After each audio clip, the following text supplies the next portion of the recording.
tous et bienvenue dans... Aujourd'hui, je vous accueille au beau milieu d'une des fêtes foraines les plus célèbres de France, la fête à Neuneu. Ce soir, je vous propose une immersion au cœur de leur communauté. Aujourd'hui, c'est le branle-bas de combat dans l'une des rues. Toute la cité est en ébullition.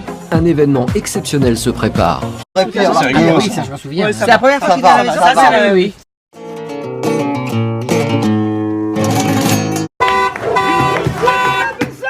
On va donc découvrir la robe que la jeune femme a choisie pour cet événement.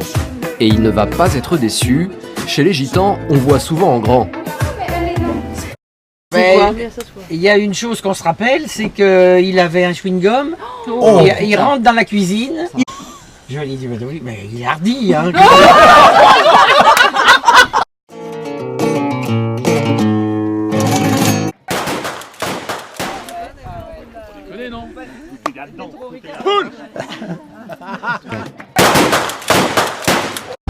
Ça c'est ma maison.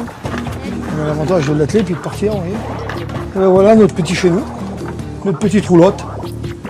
Et là c'est la chambre, une petite chambre, hein, vous voyez. Ah mais quand même, fallait y aller. Chez les gitans, les jeunes filles doivent rester vierges jusqu'au mariage. Il en va de l'honneur de la famille.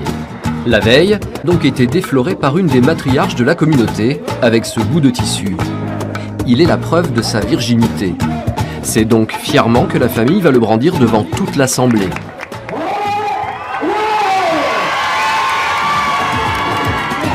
La fête peut à présent commencer. Mais quand même, fallait y aller. Mais depuis, on l'aime beaucoup. Si les convives sont aussi nombreux, c'est que la nouvelle du mariage s'est répandue comme une traînée de poudre dans la communauté. Franchement, c'est un plaisir et c'est une coutume qu'on a et qu'on gardera, j'espère, toute notre vie. Une meute qui se rassemble une fois la nuit tombée.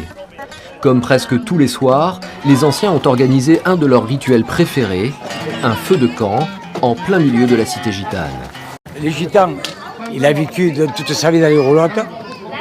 Ils n'avaient pas le gaz, ils n'avaient rien, quoi. Alors qu'est-ce qu'ils faisaient? Ils faisaient le feu, ils faisaient le manger avec le feu. Ils ont passé un moment, on parlait des vieux, racontaient des histoires, des choses anciennes. Ils passaient des heures comme ça.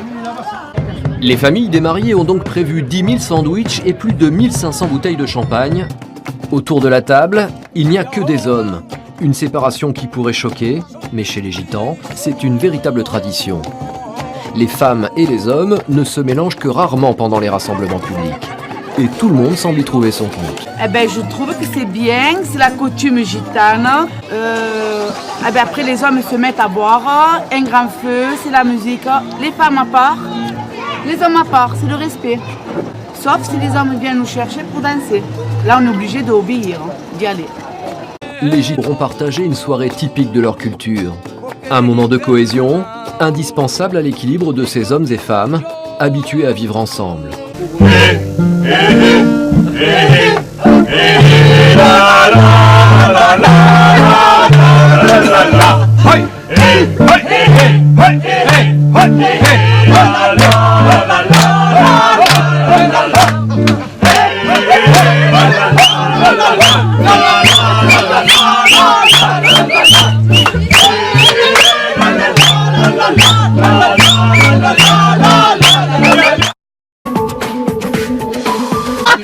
Mais depuis, on l'aime beaucoup. La